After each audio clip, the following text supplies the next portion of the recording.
Hello, welcome to our channel. As you all know, the election has come and gone, or almost. It's still, the results are still coming in some parts of the country. But what I'm here to talk about right now is that there are so many things happening in Nigeria, in fact, and I have to control myself the way I put these things out there because it's very touching to see what is happening in 2023. So, but we have to touch light on one particular aspect because this aspect touches a lot of things and it opens our eyes to so many things. Because back in the days, when we used to talk, you know, sit down and talk politics and things like that, we used to blame either the old school politicians or the old people, of the time past. Sometimes you see the Igbos blaming Awolowo, while the Yorubas will be blaming Azikiwe, as to how the southern part of Nigeria got itself into this mess that it is today. So, but I think my opinion has begun to change with time,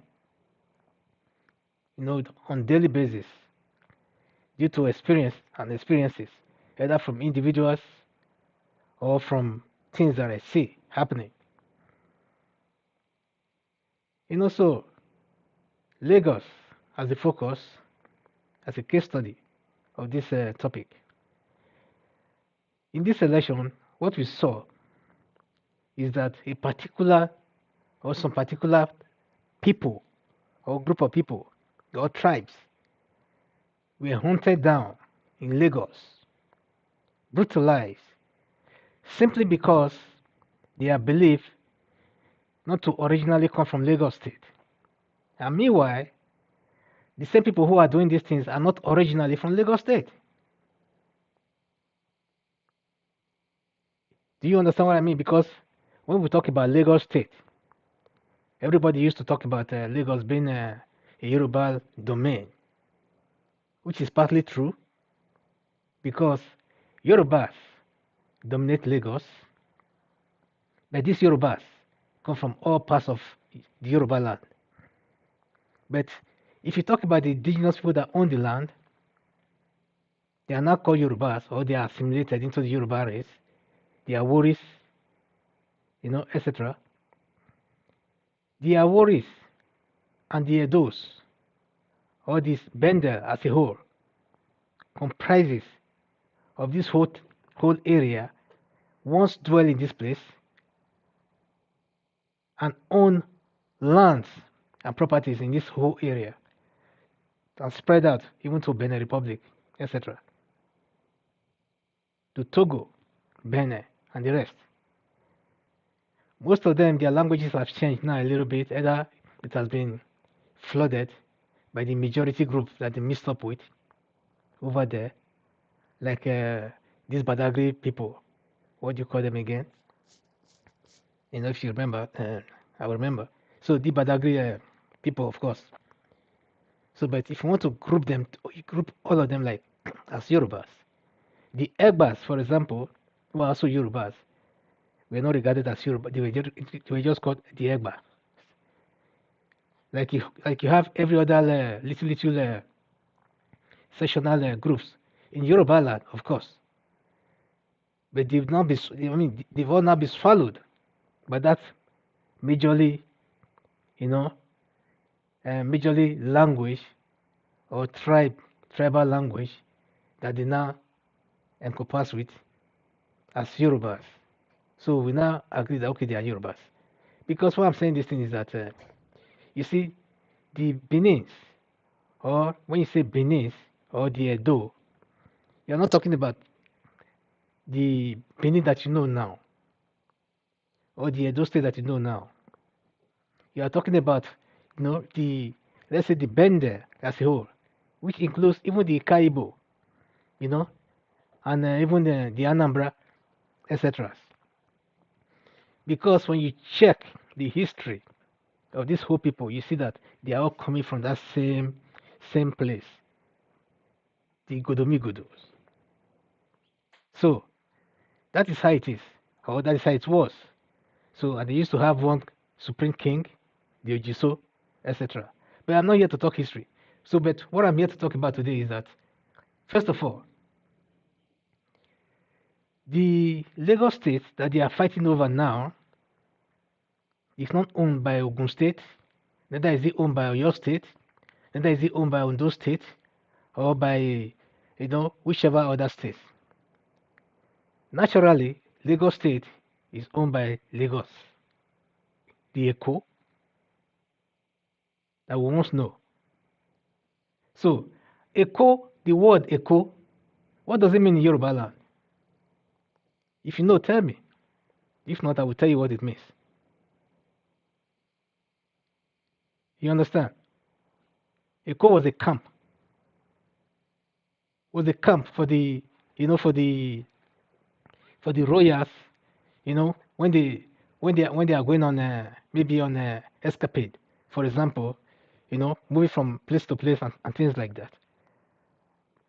Going to maybe from the place that you now know as let's say Bender as a whole, that geographical region, you know, then where they'll be moving maybe from the coast to the other coast, like Benin Republic, which was Dahomey, and then from there to this other part of West Africa, etc., etc.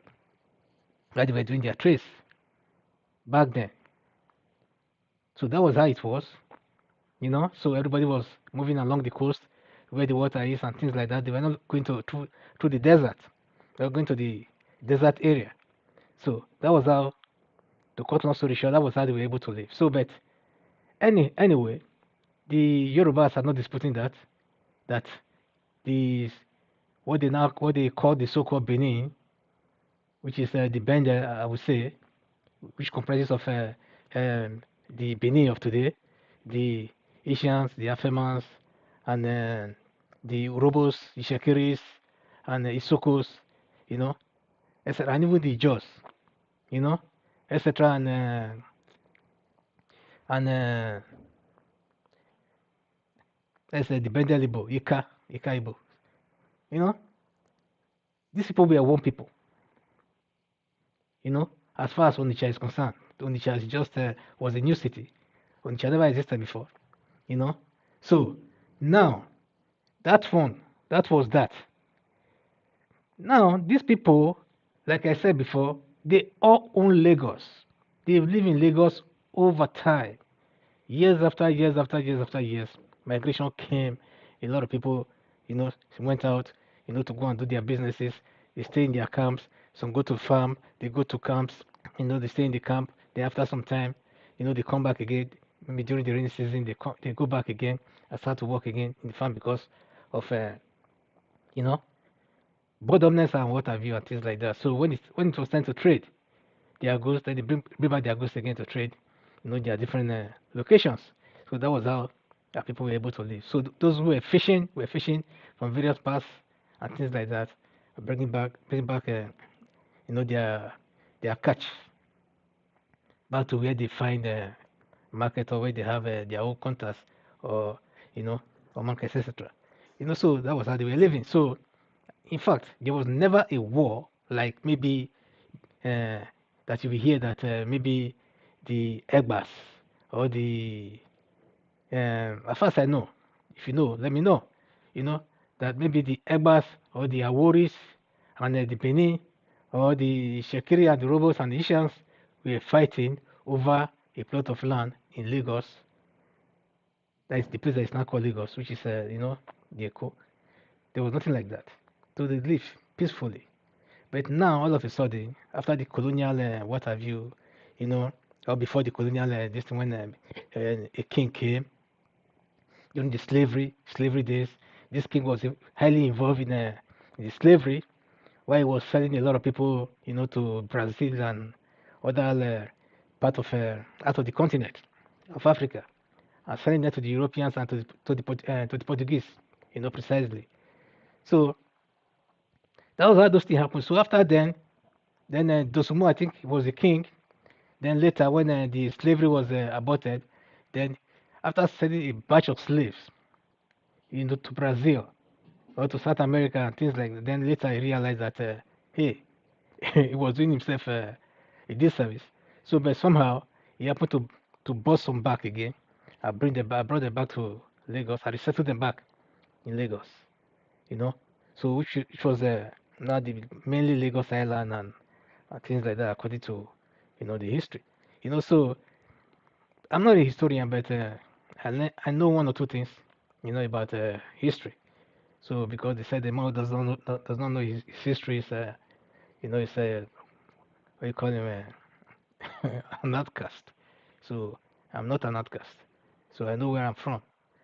So that is it. So now, but why we are just saying, why I'm saying all these things now is because of what is happening today. What has been happening in Lagos. Because now all of a sudden, then the so-called Yorubas now, who now live in Lagos, the Yoruba of this generation, that is supposed to be much more educated and much more mature, than the so-called old school politicians. They are the ones who are now being used to fight against their own brothers in the name of being Igbos, or being Edo, or being Shekiri, or being Isoko, or being Isha, or being Calabar. Sorry that I did not include Calabar. Calabar, all of them, they were all, you know, part of this whole race. Calabar, Akwa Ibom, and the rest. So now they are not being used against their brothers in the name of politics. But in their own conviction, they are convinced that the Igbo, when they say Igbos, they are not referring to the Igbos also that of today. When the Yoruba say Igbo, or this so-called house, of Lagos say Igbos, they are not referring to Igbos. They are referring to any non-Yoruba person. Being it Calabar, Isha, Ishakiri, Agbo, Benin, Akwa Ibom, what have you? You are all Igbos. So I made a video before this whole problem started about 4 days ago, that when they are saying Igbos, don't you think you are not an Igbo? Don't think yourself an Edo, an Ishekiri, an Isoko, an Urobo, or an Afema. Then therefore, or a Calabar, therefore they stood on the side and say, well, I'm not an Igbo, So look at the Igbo man there. If they finish with the Igbo, then they will turn to you. It's the same thing that Hitler did in 1940 something, 43, 44, 45. There's a saying that said, when they came for the Jehovah's Witness, he said, I stood aside. I did nothing because I was not a Jehovah's Witness. When they came for the what do you call them, Romans, I was not a Roman, so I stood aside and did nothing. When they came for the Jews, I stood aside and I did nothing. And when they came for me, there was nobody left, to speak for me. That is the same strategy they are always using. It's called divide and rule. They use it all the time. And they get away with it sometimes. So, but it's only you that can allow this thing to happen like that. Because when they say minority, who is a minority? If the minorities assemble themselves and form one single group in that country, who will be the majority? This so-called majority will fade away. I tell you that. If all the minorities in the north and in the south form a union and say, okay, now we have the majority, we give ourselves a name. The name is so. Then you see that the so-called majority will trickle down. They will become infinitesimal, as little as dust. So that is how it is. So let me just show you a clip of what is happening because I don't want to talk too much, but Ladies and gentlemen, please give us a thumbs up, subscribe to our channel if you've not, and let's take Nigeria for what it is. Because if we cannot live together, let's live apart. Let's stay apart. Let everybody have his own peace. I don't see any reason why anybody should be killing anybody because of one useless politician. There's no need for that. But if you feel so bad about that, then stay in your own country and let me stay in mine. Stay in your own part of the country and let me stay on my own part of the country. It's as simple as that. Because I see no reason why an Igbo man will leave his own place, then come to Lagos, live in Lagos, have his children in Lagos. These children don't even know Igbo land. They don't even know any other place. The only thing they know is that Lagos. Then all of a sudden, one day they just find out that they're kind of living in the foreign land or something like that because of one stupid politics that comes every 4 years. Neighbors will just become enemies overnight. So I don't have the right to vote who I pleased. Simply because what? We're talking about ethnic now. We're not talking of religion. Then later religion will still crop into this whole affairs. And at the same time, you see these whole politicians going to the churches and the mosque, to solicit for votes when the time comes. That time they don't seem to care. You see people like Buhari pulling cap, entering the church. If you have to go to Celestial Church, he will pull his shoes and he goes in there to appeal to them. Then as soon as he gets into power, then he raises his head up like, oh yeah, that is when he starts to represent. The same thing applies to the Christian politicians. They do the same thing. They go to the mosque, they fund all kinds of programs in the mosque, just to get their vote. Then as soon as they get the votes, then the next thing, then they start to form holy. Let the blood of the innocent speaks for them. Because every time we talk about racism in abroad, what about this tribalism? It's even worse than racism. It's worse. Ladies and gentlemen, let me not waste any of your time. Please subscribe to our channel. I'm coming back again to round it up. Let me show you some clips.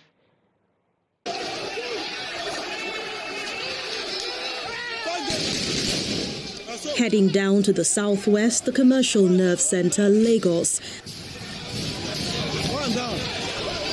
One is down. One of the touts are down. One of the touts. There were complaints of voter suppression and violence attack in some areas in Okota and Ajao Estate.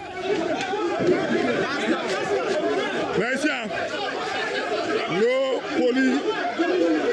They came on our way, and along the line, everybody ran away. But we came for them. We repelled them, and they ran away. Do you understand?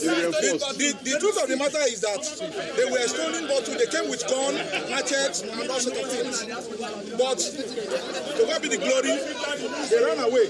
But they succeeded in destroying all the things that we have. Even the cars. Do you understand? The cars there. They destroyed the cars. Even the glasses. Even the upstairs here. Destroyed someone's house.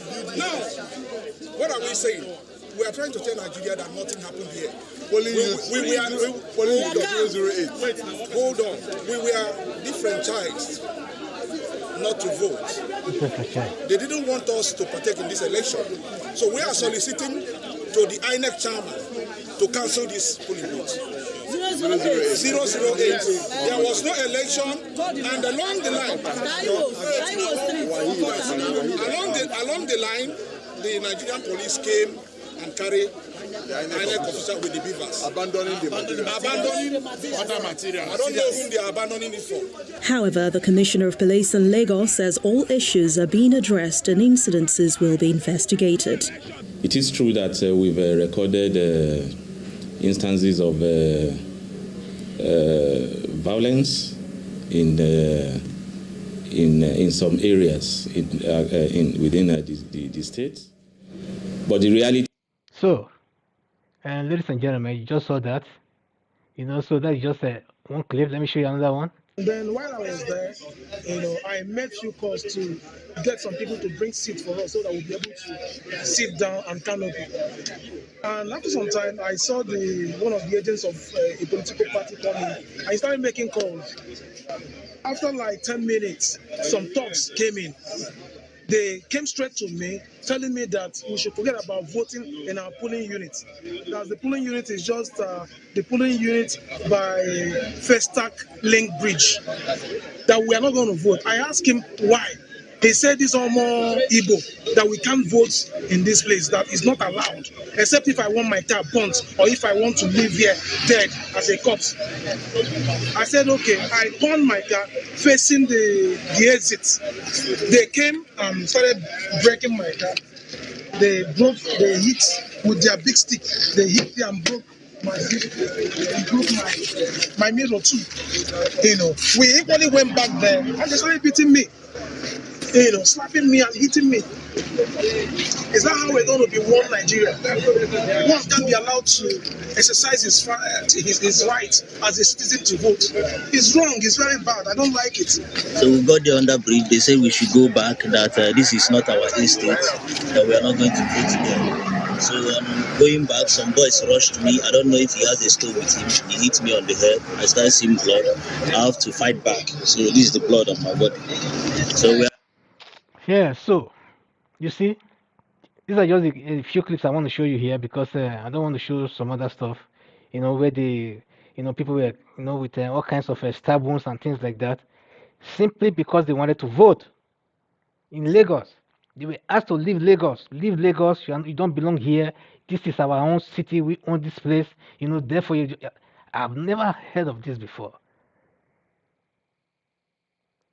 In the place where I live, here, I was not born here. I do vote. Then you will say, okay, maybe you say, okay, yeah, that place is they are more civilized, and what kind of rubbish is this?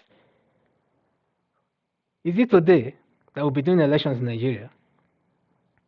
They've been manipulating elections right from day one. Even the British were the one that started it, with the censors. They manipulated the whole thing in favor of the North. So they taught us how to do these things, but at least not with knives and cutlasses and guns and things like that, by cleaning ourselves. The people can as well still vote, and you can just, you can still, take your bosses somewhere and rewrite what you have to rewrite the way you used to do it and stuff like that without having to kill anybody, or without, without all this bad blood breeding. Because as it is now, imagine the people that have all these kind of experiences, because back in the days we used to hear about how the civil war happened and things like that, and how what the Igbo suffers and what other tribes suffer, but nobody's actually talking about that sometimes, because or trying to analyze what really happened, in depthly. We try to take things from the facial, from the facial the facial value of what must have happened, that it was just a civil war. No, this whole thing started like this, by bad blood. At the time you start to tell the people, or you start to push the people, for what? If you don't want this country to be one, why would the country be one? If you don't want these people to belong to this country, or this part of the people to be part of these other tribes to belong to the same country that you belong, or you don't want to live in the same country with them, this is a very easy thing to take care of. Look at small, little countries in all over Europe. They have countries of 1 million, countries of 2 million, some less than 1 million. In Europe here, the same thing applies all over the world. There are so many little countries. I'm not talking of Ireland and things like that. So that are there on their own, doing fine on their own. They don't need you. They don't need anybody. They need themselves. So I think Nigeria is right for that. That's my point. So if Nigeria cannot be together, Nigeria stay apart, because one has happened before the presidential, and everybody believes, out of hate, out of jealousy, etc. Yeah? When they also saying Igbo, what are they talking about? They are still talking about you, the Benis, the Edos, the Urobos, the Shakiris, the Isokos, And the just made this happen was that Obasanjo stood on the side of Jonathan. Then, if not, they would have pushed him away, and at the end of the day, nothing would have happened. People will have just make noise because that was when they remember that, oh, Jonathan is an German who is from Bayelsa. Bayelsa is southeast. Then they remembered Bayelsa to be southeast. That's at that time. That they also fought war. They were with the Biafra. They were Biafrans. So they were the ones that fought war against us. That's what they remembered. So, but now after those whole years, now they're trying to divide the whole southeast again. Now to say, oh, now you are not you are Bayelsa, you are River State, and the other side is southeast. Oh, Cross River, you don't belong to them. Akwa Ibom, you don't belong. Because why? This is the only way they can get away with all this, because by dividing, when they man, so that is what they do. When they partition the whole place, partition into some little units, then they will have the upper hand. That was why they couldn't give 6 states to the southeast region. How come it's only the southeast that does not have 6 states? They even the northwest that is not supposed to have up to 7 states have 7 states, and nobody is talking. But now I'm talking about even the southern problem now. Just Lagos State. Then you can just see what is happening now in Lagos State. When Osun State governorship election took place, the same thing. It was Igbo shops that were burned in Osun State, Oshogbo. The same thing now in Lagos again. Igbo shops destroyed. Then now Igbos are being killed. So don't get me wrong when I say Igbos. When I say Igbos, I mean Igbos. So whether it's Edo or Delta or whatever, or Akwa Ibom or Rivers, they are all Igbos. The definition of a layman, it's not a new thing, because I've been called on my Igbo so many times before, even when I was in Lagos. So I never pick an offense. So, but when this kind of you are Igbo, you are Igbo. So stop discriminating yourself, and stop bringing yourself down for anybody. When it comes to election, do your thing the way you're supposed to do your thing. But you, the Yoruba youth that are being empowered, because I know that some Yoruba youth that we are talking about right now, some of them are not actually Yoruba also. Some of them are just monoliths, those ones who were born and bred, in Lagos, who don't even know where they came from, or who don't even know their parents, etc. Vagabonds. So, but they are monoliths, they be assimilated, they be accepted into that crew, into that group of people that see themselves as, the sons of boys. Therefore, no other person should come here, and take what belongs to us. So I think it's high time they better stop selling their land to the so-called foreigners, so that they can have their land to bequeath to their offsprings. That's all I will say, because the hatred is getting too much. So if Nigeria cannot be one, then Nigeria stay apart and be partitioned. So I don't think it's too difficult to do. To me, it's the easiest thing to do. So whether it has to be state-wise or region-wise or whatever, but whatever it is, let everybody stay apart. Maybe one day, if we are civilized enough and want to be a union with the whole of West Africa, then maybe we can now bring Togo, Ghana, and the rest of West Africa together and form another union, and with its own states. So that's my take for now. So please subscribe to our channel, and give us a thumbs up.